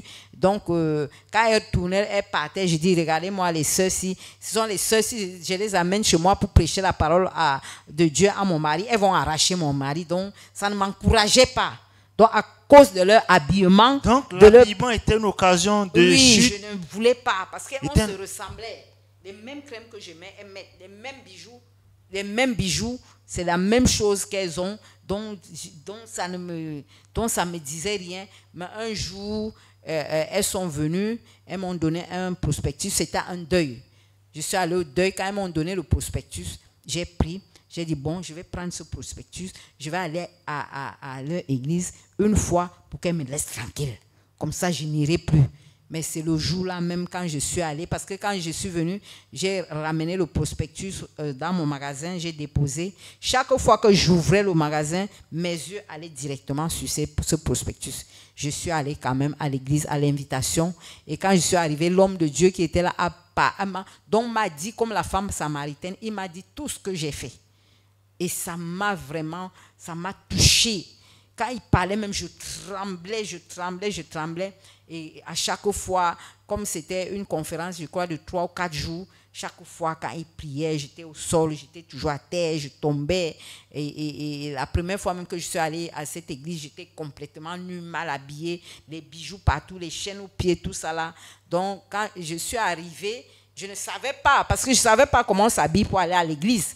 Je suis aussi allée, je trouve que c'est normal d'aller comme je suis allée. Et quand il a prêché, prié, parlé, raconté beaucoup de choses. Il a même prêché sur Abraham et Sarah. Je me souviens bien, ça m'a touché. La prédication m'a touché. J'ai dit, donc il y a un Dieu qui est si bon comme ça là. Un Dieu qui est amour. Et là alors je venais, je n'ai plus manqué au programme. Je venais. Et quand le programme est fini, pendant que je venais, mon habillement aussi changeait. Je commençais à changer. Je ne portais plus, je m'habillais plus ouvert, les corps ouverts là. J'ai commencé à me couvrir parce que je voyais aussi, je me disais que mais, la manière dont je viens à l'église, les autres ne s'habillent pas comme ça. Il faut que je change aussi. J'ai commencé à me couvrir, je venais. Et entre-temps, quand le programme est fini, c'est moi qui étais toujours la première devant l'église. Donc, je venais attendre. Chaque fois qu'il y a prière, je suis là. Si j'entends qu'il y a programme, même si c'est dans n'importe quelle ville de la Suisse, je ferme le magasin, je voyage, je vais à ce programme et je rentre. Donc c'est comme ça que j'ai commencé à chercher le Seigneur et son amour a commencé aussi à grandir dans mon cœur. Et c'est comme ça qu'il me visitait aussi dans les visions. Il se présentait. Donc il me faisait savoir, donc il voulait me faire savoir qu'il existe, que ce n'est pas un mythe, qu'il est vraiment vivant. Et c'est là où je disais, Seigneur, tu es vraiment vivant, je ne savais pas. Parce qu'il se présentait à moi beaucoup. Il s'est tellement présenté à moi. Je voyais même comment il me défendait dans les songes, comment les démons me suivaient et il me défendait. Donc, c'est là où j'ai commencé vraiment à chercher le Seigneur. Ok. Et dans votre quête du Seigneur, vous avez cherché à faire vos délivrances. Oui, c'est et ça. de cette délivrance, tous vos malheurs ont commencé. Vous avez commencé à expérimenter les démons, les oppressions. Exactement. Donc, j'ai commencé à expérimenter les oppressions. Déjà, quand j'ai cru, dans l'église où j'ai cru, je suis quitté de là. Je lui ai dit que les gens là ne sont pas encore là. C'est ceux qui sont en route parce qu'ils étaient au travail. Tu m'as parlé d'un visiteur étrange. C'est ça, oui. Donc, il est venu, il est entré, il avait un sac à dos avec un sandwich. C'était un noir ou un blanc? C'était un blanc. Avec un sandwich, il est entré et il m'a demandé, je peux m'asseoir? J'ai dit oui, asseyez-vous. Et il s'est assis, il a sorti le sandwich, il n'était pas propre. Hein. Il m'a tendu le sandwich, j'ai dit non merci, je ne mange pas le sandwich. À vrai dire, parce qu'il n'était pas aussi propre, j'ai refusé de prendre le sandwich. Et on s'est assis là, on attendait. Quand les servantes là sont venues, elles n'étaient pas contentes parce qu'ils mangeaient en salle. Elles disaient, est-ce que dans les églises des Blancs, est-ce qu'on peut manger le pain comme ça? Elles avaient les talons, donc avec un air arrogant, orgueilleuse là. Et la manière qu'elles parlaient, moi aussi, je ne me sentais pas bien. Et je regardais le monsieur. J'avais la compassion et j'avais mal pour ce monsieur, la manière dont on le traitait, quoi. Le monsieur m'a regardé avec un regard, il m'a regardé. Il est sorti. Avant d'atteindre l'ascenseur, toute la salle était sombre. C'était en été. En été, la nuit ne tombe pas vite, mais c'était noir, sombre. J'ai balancé, j'ai même parlé en langue. Après, j'ai parlé en langue. Après, il est parti. J'ai demandé au seul mec. Tout à l'heure, tout était sombre ici. Qu'est-ce qui s'est passé? Elle ne pouvait pas m'expliquer. Mais avec le temps, maintenant, il y a une autre soeur qui m'a appelé. Elle m'a dit, viens, il y a une église ici, viens. Au fait, ce qui vient de se passer, le peuple de Dieu doit nous interpeller tous. Le Seigneur n'est pas venu pour les bien portants, il est venu pour les pécheurs, pour les prostituées, pour les braqueurs, pour les sorciers.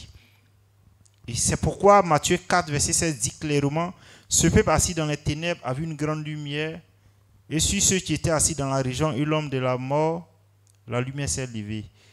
Donc nous avons pour mission de recevoir tout le monde. Mais la parole que nous prêchons doit pouvoir changer les vies. Comme elle qui partait presque nue lors de sa première réunion de prière, mais à partir de la deuxième réunion de prière, elle a commencé à bien s'habiller. Donc cela doit nous interpeller. Sûrement c'est un ange, sûrement c'est le Seigneur Jésus-Christ. Il est venu dans l'église et c'est dans l'église qu'il a été chassé. Alors que l'église est censée transformer les âmes. Et qu'est-ce qui s'est passé par la suite dans votre quête du Seigneur Jésus-Christ? Il y a une sœur alors qui m'a invité aussi dans une autre église. Je suis arrivé dans cette église. Tout se passait bien, mais c'était les églises pas dépouillées. Hein. Tout se passait bien jusqu'à ce que je suis tombée. Donc parce que pour moi, je pouvais servir Dieu et avoir les copains. Donc je suis tombée encore avec les copains, les copains. Et quand je suis tombée avec les copains, j'ai commencé à voir des rêves pas bien. Je me retrouvais dans les boucheries. Une fois même, je priais chez moi à la maison. J'ai vu donc en esprit, je vois un serpent qui avait presque 6 têtes collées. Donc c'était comme un cobra avec 6 têtes collées. J'ai fui. Donc ce qui fait que je ne pouvais plus m'agenouiller pour prier. Il y avait toujours un esprit qui venait me chasser et je fuyais. Donc là aussi, j'ai croisé quelqu'un en ligne sur YouTube qui a commencé à prier pour moi et il me disait d'acheter l'eau. Quand j'achète l'eau, je bois, je vomis le sang, beaucoup de choses. Je ne vais pas entrer dans les détails là. Et c'est même cet homme qui avait brûlé les sacs de mon arrière-grand-mère là. Mais spirituellement, ces sacs n'étaient pas brûlés parce que lui-même, il n'était pas vrai. Il était comme un marabout qui se couvait, qui a pris le manteau d'apôtre, mais il n'était pas apôtre. Donc, c'est comme ça, beaucoup de choses se sont passées. Il y a trop de choses qui se sont passées. C'était le péché. C'était pas vraiment la sainteté, c'était complètement le péché. Et quand j'ai constaté ça, je lui ai dit que mais tu n'es pas un homme de Dieu. Donc, je l'ai chassé. Et c'est comme ça. Alors, ça s'est calmé. Tout s'est calmé. Parce que après j'ai dit, je ne vais même plus dans l'église. Je veux commencer à prier à la maison. Je suis fatiguée, je n'ai pas prié à l'église. J'ai commencé, je priais à la maison, je jeûnais, je priais, je jeûnais, je priais, je lisais la Bible, je jeûnais et je ne voyais plus tous ces esprits-là. Je n'étais plus troublée, j'étais plus oppressée jusqu'à ce qu'une autre église ouvre encore les portes à Zurich. J'ai commencé à œuvrer dans cette église, je travaillais bien dans cette église jusqu'à ce que le Seigneur m'enlève encore de cette église. Parce que je vois toujours la main de Dieu qui était en train de me conduire pour que j'apprenne. Donc, il m'a enlevé dans cette église, il m'a encore amené dans une autre église. Et là, maintenant, à l'église où j'étais, j'ai fait 7 ans dans cette église, j'étais parmi les leaders, je prêchais la parole, j'étais la seule femme parmi, je crois, 5 ou 6 pasteurs, quelque chose comme ça là. Et Dieu n'a pas permis que je sois consacrée dans cette église. Parce que les gens même qui étaient consacrés venaient après moi.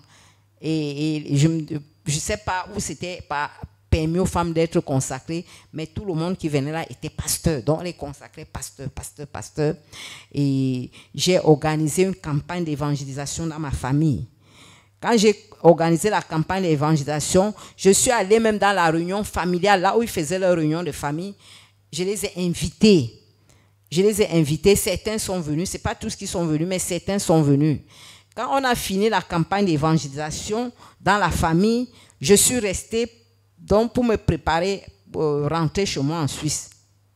C'est là où j'ai eu pour la première fois la visitation d'un mari de nuit et je sortais d'une délivrance de 3 jours de jeûne à sec que je n'avais même pas pris déjà au sérieux parce que je n'avais pas complété les 3 jours à sec et on a prié pour moi, les démons ont parlé à moi, je suis tombée, agitée et on avait dit que j'étais délivrée mais je n'étais pas délivrée.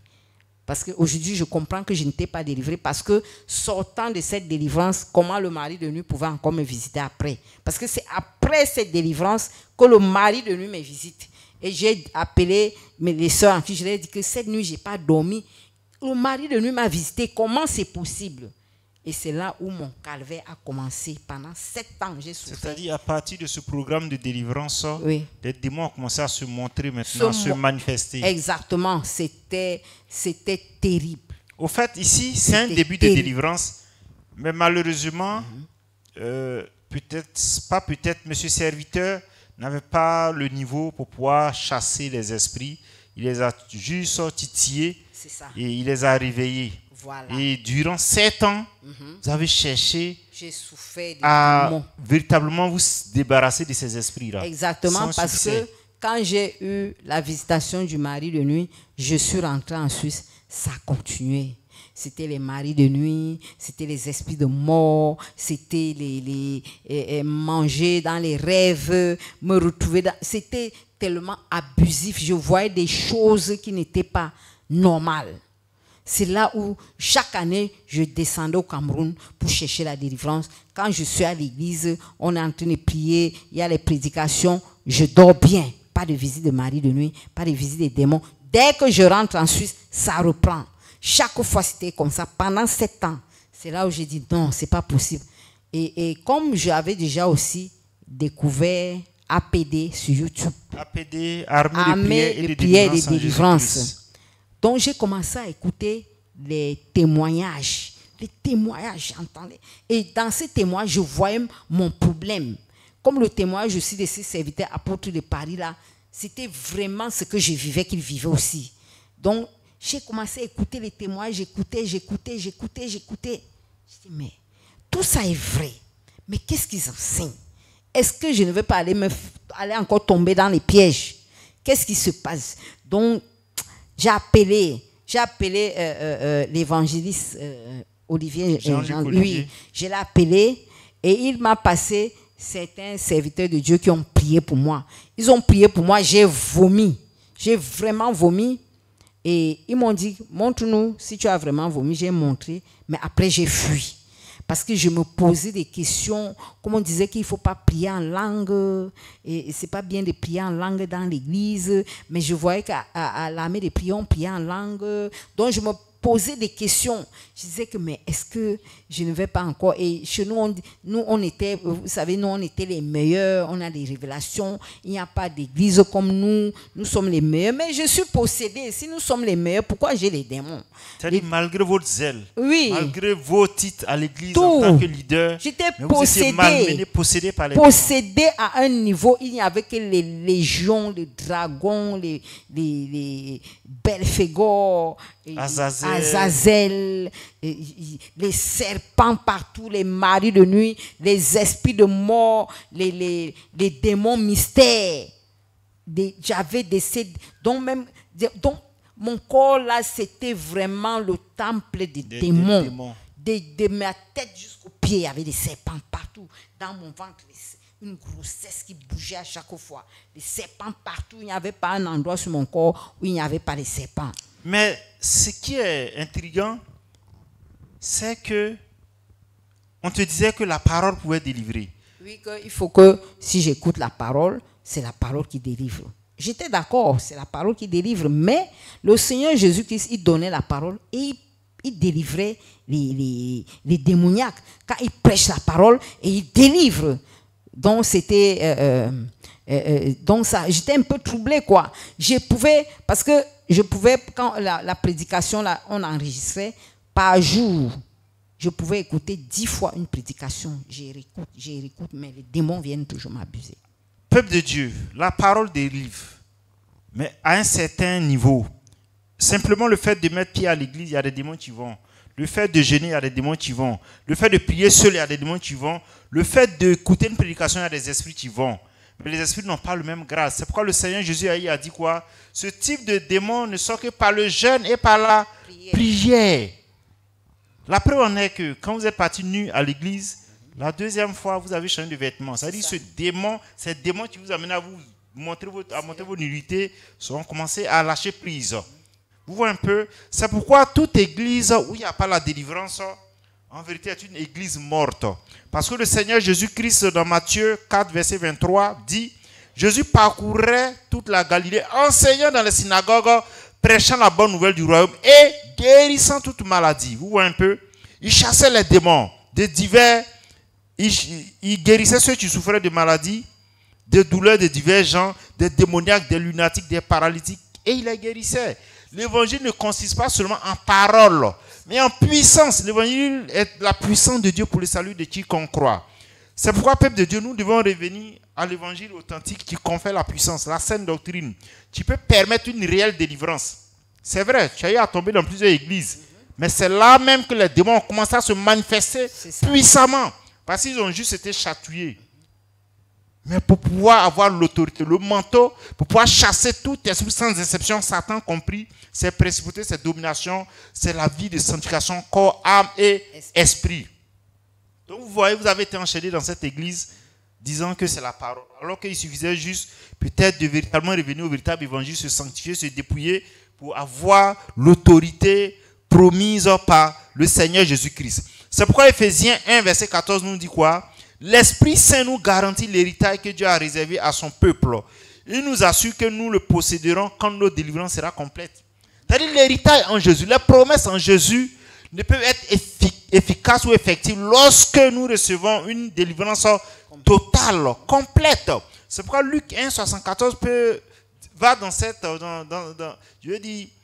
dans le même sens, de nous permettre, après que nous serions délivrés de la main de nos ennemis, de le servir sans crainte. C'est ça. Parce que vous avez même, n'ayez pas adoré directement les crânes, mais le fait que vos ancêtres aient adoré, forcément il y a des liens qui sont là. Et le fait de fouler une église ou d'être consacré ne chasse pas tous ces esprits-là. Certains vont naturellement, mais les plus coriaces n'y vont pas. C'est pourquoi Dieu peut qualifier des gens comme ça avec des manteaux de délivrance. Et cette qualification-là ne pourra s'opérer lorsqu'on on vit dans la sanctification.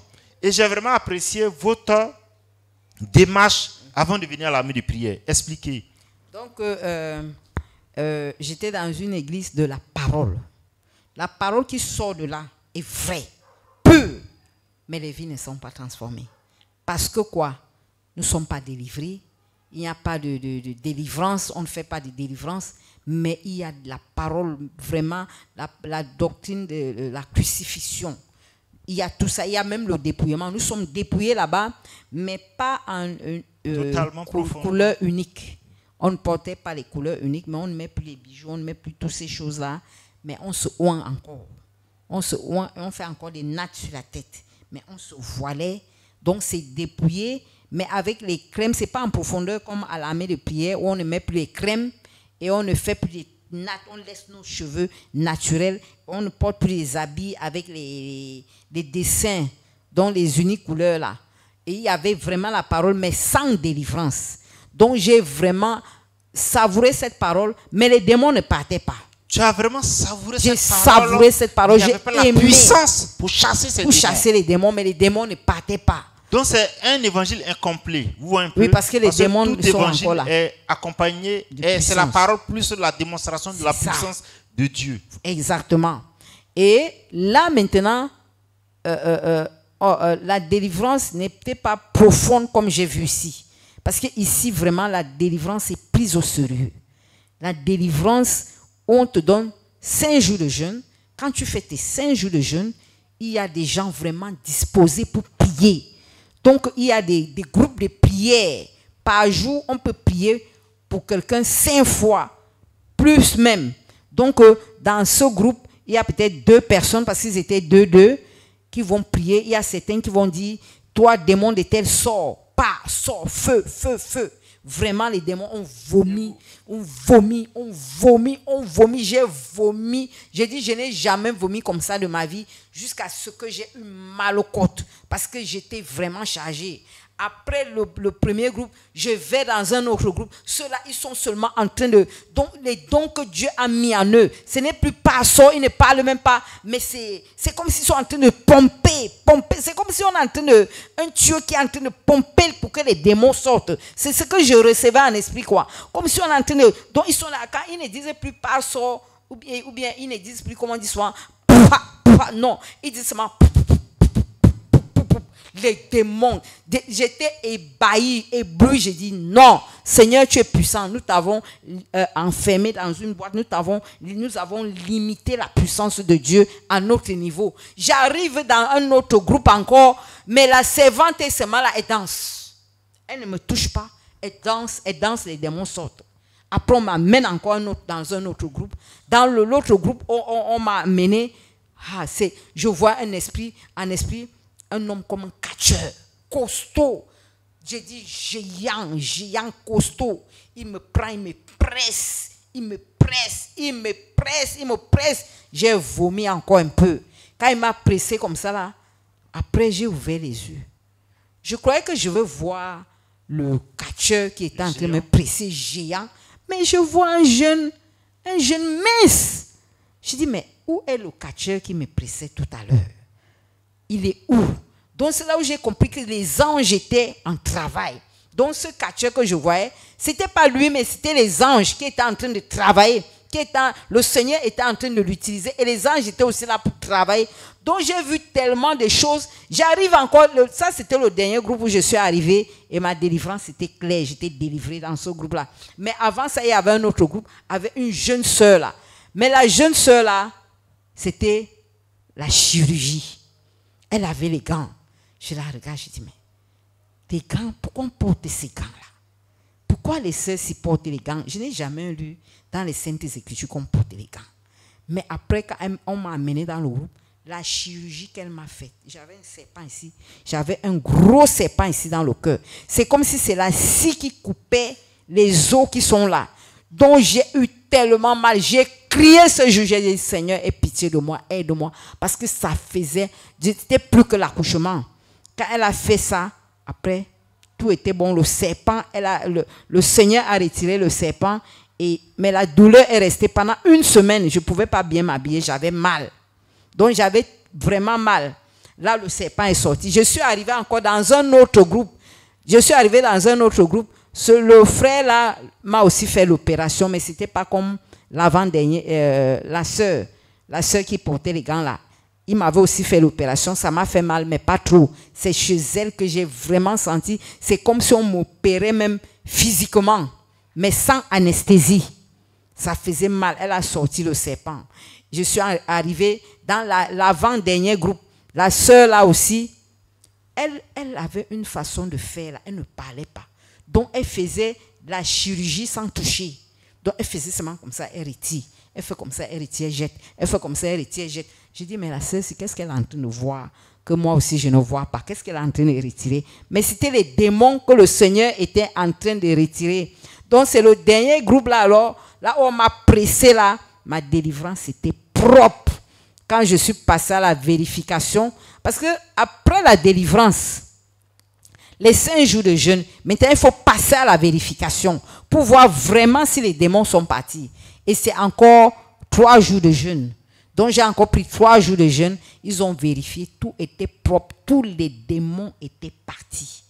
Tout était propre. J'étais vraiment délivré. C'est là où on nous a envoyé à Bassam. Et là-bas, j'ai encore fait 3 jours de vérification pour entrer maintenant dans l'intercession. Donc tout était propre. Et j'ai compris que c'est la chirurgie là, tout ce qui est sur la terre a été copié au ciel. Amen. Donc j'ai compris que l'infirmerie, les docteurs sur la terre, Jésus a aussi ses docteurs. Donc tout ça là est représenté, tout ce qui est représenté et qui est au ciel, sur cette terre, c'est la représentation de ce qui est au ciel. C'est là où j'ai compris la chirurgie spirituelle. Amen. Et voici ça, je porte aussi ces mêmes gants aujourd'hui que le Seigneur m'a accordé la grâce de porter aussi, de faire aussi. Il m'a accordé le don de chirurgie. Donc, j'ai bien compris maintenant ce qui se passait. Gloire à Jésus. Amen. Les enfants de Dieu se laissent conduire par le Saint-Esprit, Amen. pas par la théologie, pas par la lettre. Le Seigneur Jésus a dit, il y a des choses que vous ne pouvez même pas supporter. Mais quand le Saint-Esprit va venir, il va vous révéler toutes ces choses. Amen. Donc, quand le christianisme n'est pas enfermé dans un bouquin, Amen. en dehors de la Bible, le Seigneur continue de nous révéler des choses. Amen. Et j'ai vraiment apprécié aussi votre démarche. Même quand vous avez écouté les témoignages, vous n'étiez pas convaincu. C'est vrai, vous voyez la puissance de Dieu, les satanistes être délivrés. Oui. Vous avez dit non, il faut que j'aille écouter leur enseignement. Qu'est-ce qu'ils enseignent là-bas? Voilà. Là, je me suis caché.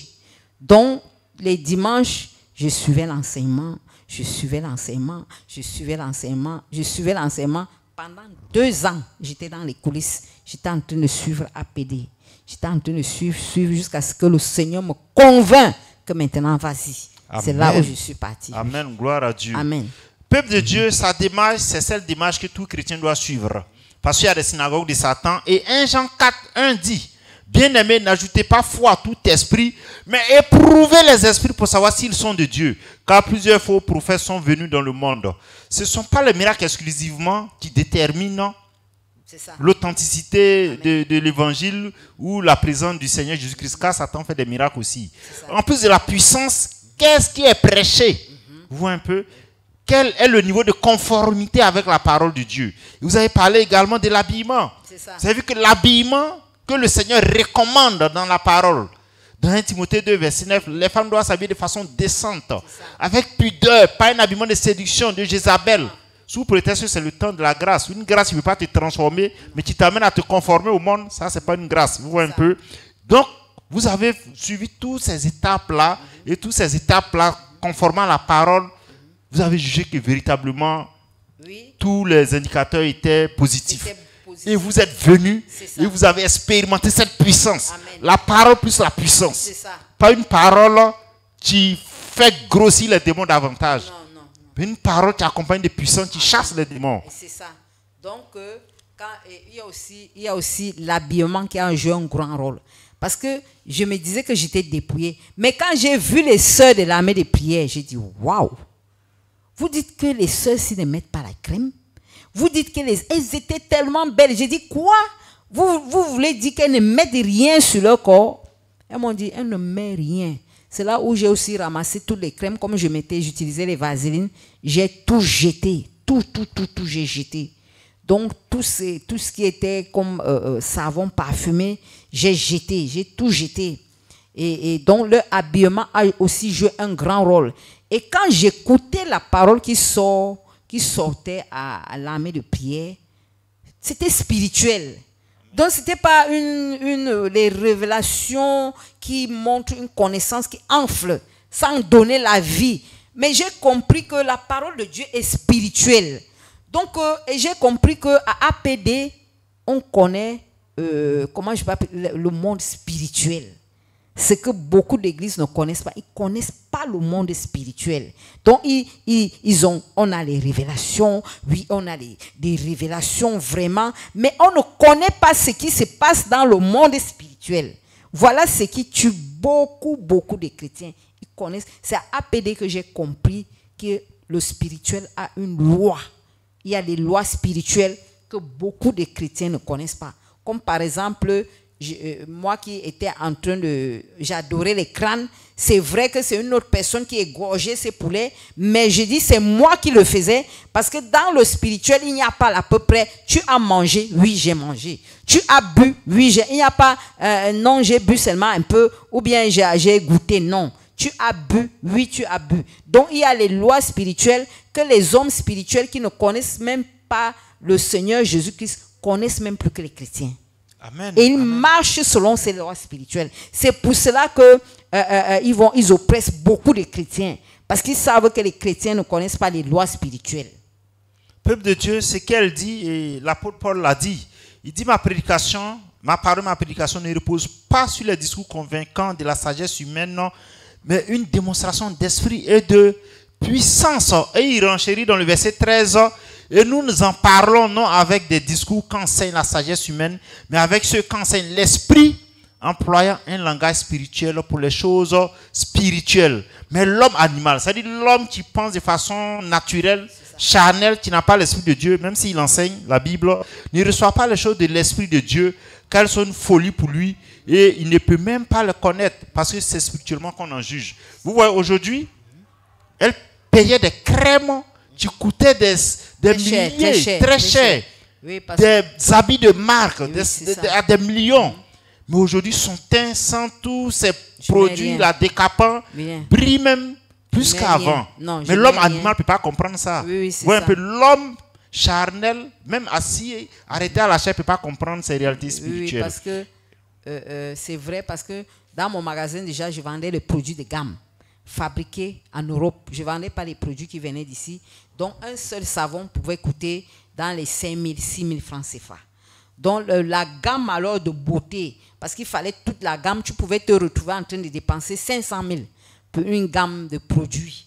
Savon, sérum, lait. Donc, c'est ce que je vendais. Et j'utilisais ça pour attirer les clients. Donc, à partir de ce teint, de cette beauté sirénique, cette beauté du diable qui n'était pas la vraie beauté, qui n'était que le mensonge, beaucoup de gens achetaient ces crèmes. Donc, ce qui fait que c'était le rang chez moi pour acheter ces crèmes, les crèmes de haut de gamme, fabriquées par, je ne sais pas, je ne veux pas parler. Bon, on va passer dessus. Faire de publicité. Oui, mais ce que vous dites, c'est pour confirmer la parole de Dieu. On peut contester la sanctification ou refuser d'aller en profondeur parce qu'on a été corrompu par le monde et ses valeurs. Mais au même moment, la preuve est là. La parole de Dieu se confirme par elle-même. Nous voyons un assoupissement de l'Église. Vous voyez un peu un endormissement de l'Église. On a les belles paroles. Nous prêchons bien. Les révélations à couper le souffle. Mais manipulés par les démons. Vous voyez un peu. C'est pourquoi 2 Timothée 2, verset 21 dit clairement, si quelqu'un donc se conserve pur en s'abstenant de ces choses, il y a une abstinence à faire. C'est vrai que tu peux le faire, mais Dieu dit, si tu veux être un vase d'honneur, tu dois t'en abstenir. Et si quelqu'un s'abstient de ces choses, il sera un vase d'honneur sanctifié. Un vase d'honneur est sanctifié, utile à son maître, propre à toute bonne œuvre. Donc pour être utile à Dieu, au Seigneur Jésus-Christ, et être propre à toute bonne œuvre, pouvoir commander à un démon, quel que soit son grade, tu dois pouvoir t'abstenir de beaucoup de choses que le chrétien moyen peut faire, que le pasteur moyen peut enseigner. Mais toi, Dieu dit, ce n'est pas ta part, parce que tu es appelé à être un vase sanctifié, un vase d'honneur, et utile à ton maître pour toute bonne œuvre. Autrement, on peut continuer dans le bavardage, dans la théologie, mais sachant que on sera toujours une église faible, dépouillée de sa puissance. Elle a été foudroyée et je lui ai dit, marquée par la puissance qu'elle n'a vue nulle part depuis des années. Elle paye des billets d'avion pour aller chaque année au Cameroun sans que véritablement un seul démon ne puisse bouger. Tout ça, c'est la grâce de Dieu. Donc, si vous doutez, priez simplement que Dieu vous révèle cela. Ce n'est pas un homme qui le fait, c'est le Seigneur Jésus qui le fait. Mais il y a des devoirs aussi pour que le Seigneur Jésus passe à un autre niveau avec nous. Nous avons des promesses, mais les promesses sont sorties de devoirs. Donc, aujourd'hui, vous pensez que vous êtes réellement délivré. Pourquoi? Je suis complètement délivré parce que je suis vraiment délivré parce que tous ces démons-là aujourd'hui qui me chassaient, c'est moi qui le Seigneur Jésus-Christ m'utilise pour les chasser. Gloire au Seigneur Donc le Jésus. Seigneur ne peut pas utiliser un vase qu'il n'a pas délivré parce qu'il ne partage pas son temple avec les démons. Donc aujourd'hui, Dieu a fait de moi un vase qu'il utilise par lequel il passe pour chasser les démons. Si je n'étais pas délivré, le Seigneur ne peut pas m'utiliser parce que Satan ne peut pas chasser Satan. Dieu ne peut pas m'utiliser pour chasser les démons quand moi-même je ne suis pas délivré, je suis chargé. Comment je peux aller déchaîner quelqu'un quand moi-même je suis enchaîné? Donc je suis délivré, je dors bien, je n'ai plus tous ces esprits de mort et je sens la présence de Dieu en moi. Je sais que le Seigneur Jésus-Christ est avec moi aujourd'hui. Je ne suis plus celle-là qui était possédée par des légions de démons allant à l'église et prêchant la parole de Dieu et se disant sanctifié. Alors que si je mourais, je partais tout droit en enfer. Parce que les démons n'entrent pas au ciel. Donc, la parole de Dieu délivre, mais il y a aussi, comme vous avez dit, comme la parole de Dieu aussi le dit, que ces genres de démons ne sortent que par le jeûne et la prière. Donc, il ne suffit pas de jeûner, de prier. Parce oui. que vous jeûniez, vous priez, Je mais jeûnais. les démons ne bougeaient pas. Ils ne bougeaient pas. Je jeûnais. Quand je finis le jeûne de 5 jours, c'est là où le mari de nuit, quand j'ai coupé le mari de nuit, vient. Après, je pleure, je prie, j'entends, il me dit, va te suicider. Si tu ne veux pas, va te suicider. Parfois, je jeûne, mais je sens comme si on me rafraîchit. Comme si on est en train de me rafraîchir, comme si je buvais quelque chose. Donc, mais cela descendait de ma tête. C'est pendant la délivrance que je dormais, je voyais comment l'eau noire ça coulait. Donc, le monde des ténèbres travaillait vraiment avec moi pour gâter mon jeûne. Donc, le jeûne-là ne m'a aidé. Je jeûne, je suis toujours possédé. La parole de Dieu dit clairement. Je suis toujours possédé. La parole de Dieu le dit clairement. Celui qui ferme les oreilles pour ne pas écouter la loi, sa prière est une abomination. C'est ça. Donc, quand on refuse d'obéir à la parole de Dieu, parce qu'enchaîné par l'intellect, le raisonnement, quand on refuse de se sanctuer, de se dépouiller, aucun démon ne peut bouger. Tu peux jeûner 40 jours, mais le 40e jour sera clôturé par une visitation des démons. Vous voyez un peu? Parce que Dieu est dans sa parole. Le Seigneur Jésus a dit clairement, le prince de ce monde vient, mais il n'a rien en moi. Donc chaque fois que nous avons des choses qui appartiennent au monde des ténèbres, à la sirène, à l'esprit des eaux, aux différents esprits, nos jeûnes sont même, nos prières jeûnes sont même une abomination. Ça ne peut pas porter, vous voyez un peu. Et vous avez payé le prix. Parce que depuis près de 11 mois, quand vous êtes venu à Abidjan, vous avez été délivré en 4 jours, en 5 jours. Oui, Abidjan? Oui, à Abidjan. À Abidjan, j'ai fait une semaine de repos, j'ai rien fait. Mais la semaine qui suivait, j'ai fait un jeûne de 5 jours. 5 jours parce que j'avais commencé la délivrance. Mais à Abidjan... Vous avez commencé ça en Europe, mais vous avez achevé ça ici. Ici. Donc j'ai fait 5 mois en Allemagne, j'ai fait 2 semaines en Belgique et je suis venu ici. Donc en une semaine, j'ai été totalement délivré. Totalement, complètement délivré. Et je suis resté, donc je vais faire 6 mois là, j'ai déjà fait 6 mois maintenant parce que je ne voulais pas rentrer seulement délivrer et rentrer comme ça là, non. Je voulais aussi apprendre, je voulais être formé, je voulais connaître quoi, découvrir qu'est-ce qui se passe, être enseigné aussi. Donc je voulais pas partir bredouille comme ça là, parce que j'étais venu pour retourner et servir le Seigneur. Amen. Donc il ne fallait pas que je rentre sans recevoir ce que je suis venu chercher. Et Dieu m'a béni, il m'a donné ce que je suis venu chercher. J'ai la délivrance et il m'a consacré et tous les dons sont là. Il m'a béni de beaucoup de dons, beaucoup. Oui, donc je ne pouvais même pas m'imaginer. Et le Seigneur se glorifie aujourd'hui à travers vous. Amen. Un manteau de délivrance. Amen. Les dons activés. Amen. Les Vous dons faites sont même la activés. chirurgie. C'est ça. Vous avez choqué quand vous étiez venu. Oui, j'étais choquée quand je voyais les gens. J'ai dit, mais je n'ai jamais vu ça. C'est quoi ça? C'est quoi? On me dit, là, don de chirurgie. J'ai dit, waouh. Mais c'est où? Comment ça se fait? Comment don de chirurgie? Mais maintenant, donc je ne comprenais pas. Dieu m'a alors... donc Dieu m'utilise pour faire ça. Et là, maintenant, je comprends que... comment on appelle ça? Quand on dit souvent qu'on vient chez le Seigneur parce qu'il est le médecin par excellence, parce que la maison de Dieu, c'est là où on vient chercher la santé. C'est la vérité. Parce que dans la maison de Dieu, il y a de tout. Il y a les chirurgiens, il y a les docteurs, il y a tout dans la maison de Dieu, comme dans un hôpital. Parce que la maison de Dieu, c'est l'hôpital. Amen. Oui. Donc j'ai compris ça et Dieu m'utilise aussi. Là, je comprends mieux vraiment les dons de chirurgie que je ne comprenais pas parce qu'il m'utilise dans ça aussi. Amen. Amen. Et comme l'apôtre Paul pouvait le dire, certes, je ne suis pas un brillant orateur, mais mon apostolat s'est manifesté aux yeux de tous Amen. par des signes et des prodiges, par la manifestation de la puissance de Dieu. Amen. Amen. Et je comprends aussi que Jésus n'a pas changé. Ce qu'il faisait hier, il le fait encore aujourd'hui. Jésus ne veut pas nous voir malades. Jésus veut nous voir en bonne santé pour le servir. Jésus, le Seigneur Jésus-Christ n'a pas changé. Donc comme il a... Parce que les gens vont te dire que servirait-il à un homme d'être en bonne santé s'il partait en enfer? Non, c'est pas toujours que c'est un homme... Dieu ne veut pas qu'on soit en bonne santé. Dieu veut qu'on soit en bonne santé. Dieu veut que nous soyons pour le servir. Parce que tout c'est pour chercher les intérêts du Seigneur. Parce que s'il nous donne la santé, c'est pour ses intérêts. Ce n'est pas pour chercher nos intérêts. Tous ces dons qu'il nous a donnés, ça lui appartient. C'est toujours pour son œuvre, pour amener les enfants de Dieu au Seigneur. Parce que en guérissant quelqu'un qui souffre de cancer, il peut se repentir par la puissance de Dieu. La puissance qui se manifeste, il peut se repentir. En allant vers quelqu'un qui est possédé, il est possédé peut-être d'un esprit de folie.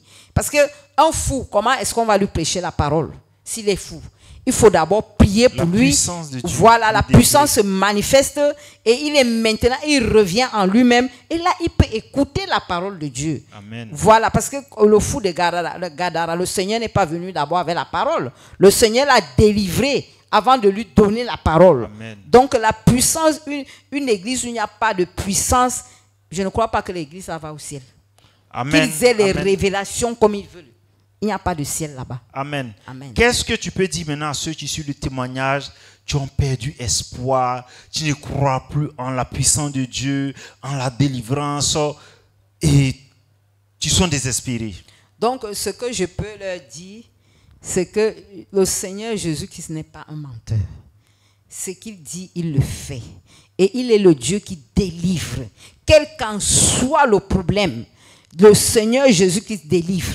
Que ce soit la maladie, que ce soit la possession démoniaque, comme il a fait pour Légion, il n'a pas changé. Donc il faut venir à Jésus-Christ. Il faut venir, il faut l'accepter déjà. Parce que si on n'accepte pas le Seigneur Jésus-Christ aussi dans notre cœur comme notre seul Sauveur et Seigneur, ce sera difficile de recevoir la délivrance parce que si on ne l'accepte pas, ça veut dire qu'on ne reçoit pas sa parole.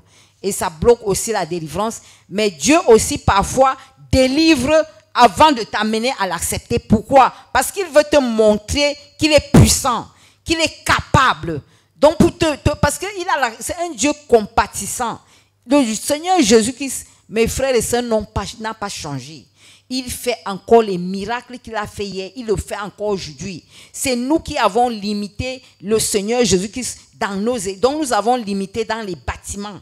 Nous l'avons limité, nous avons enfermé sa puissance à notre niveau. Nous ne laissons pas l'Esprit de Dieu se mouvoir et faire sa volonté comme il veut. Mais nous voulons qu'il fasse notre volonté en l'empêchant de délivrer les âmes, d'opérer la délivrance, les miracles dans la vie de ses enfants. Parce que le Seigneur Jésus-Christ n'est pas un Dieu qui est mort, il est vivant et il opère des miracles, des prodiges, comme il a fait depuis l'Ancien Testament jusqu'à aujourd'hui. Le Seigneur Jésus-Christ fait ce qu'il a fait. Il continue de faire ce qu'il a fait. Et donc, frères et sœurs, nous ne pouvons pas nous limiter et dire que Dieu ne peut pas délivrer, Dieu ne peut pas guérir. C'est faux. Dieu, Seigneur Jésus-Christ délivre. Je suis une preuve palpable. Je vis cela. Je vis cette délivrance. Avant, je ne pouvais même pas m'imaginer que je serais délivré un jour. Parce que le dragon lui-même a dit, tu n'auras jamais ta délivrance. Je suis le dragon. Et il parlait comme ça, pas parce qu'il voulait parler. C'est le Seigneur qui l'exposait.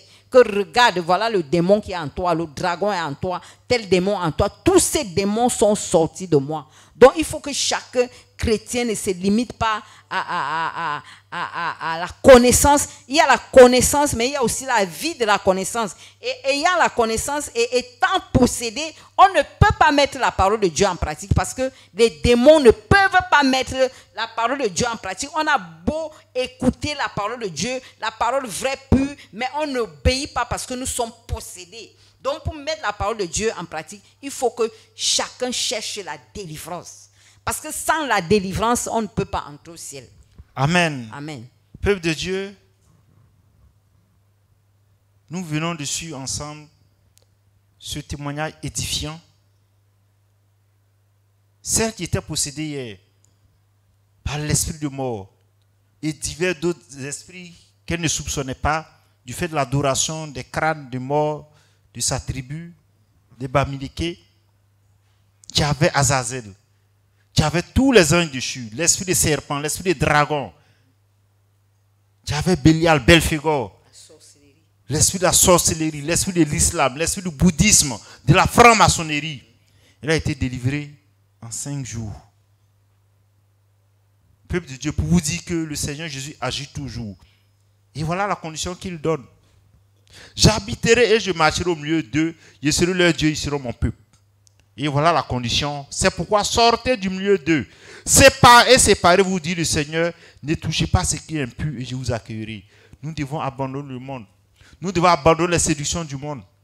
Maintenant, on n'arrive même pas à discerner la limite. Parce que le monde a colonisé le christianisme, les chrétiens. Donc, c'est une invitation véritablement à nous séparer pour que la puissance de Dieu puisse se déployer. Dieu n'est pas limité. C'est nous qui avons limité le Seigneur Jésus-Christ. Soyez bénis dans vos différentes demeures et à très bientôt pour le prochain témoignage interview. Amen.